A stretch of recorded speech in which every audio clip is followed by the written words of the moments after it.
start off with the chili so we can do walking tacos, Frito chili pie, and chili cheese nacho. Put the oil in the pan. So the Holy Trinity is usually carrot, onion, celery. The Texas Trinity, onions, poblanos, and garlic. So we're gonna get that onion, poblano, and garlic going.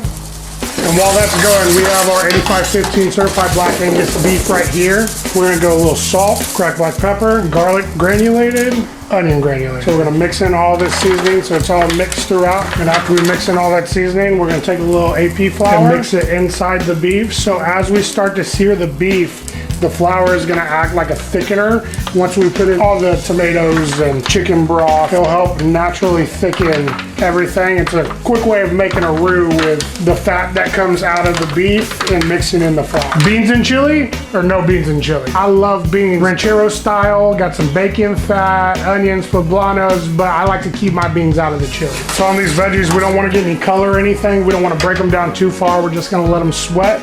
And once they get a little bit more glossy, about 2 to 3 minutes, we're gonna add in our protein and start cooking off that beef.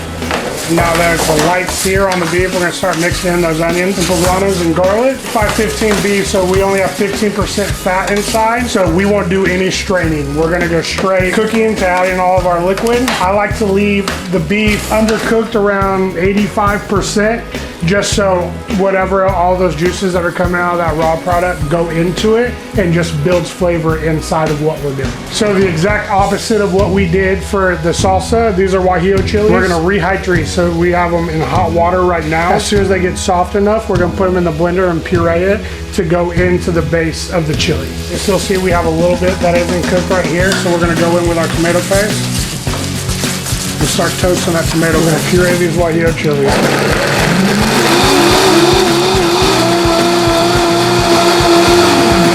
In with the guajillo. Fire roasted diced tomatoes. Beer made in Texas. China buck. Now we're gonna let this ride for about 30-35 minutes. Chili powder, granulated garlic, granulated onion, finished paprika. So the biggest thing we're looking for on the chili is we want this color of red to go down at least 2 to 3 shades. And right now we're just building flavor and thickening. It's already dropped a couple tones in the color, but we don't like our chili super runny. Done.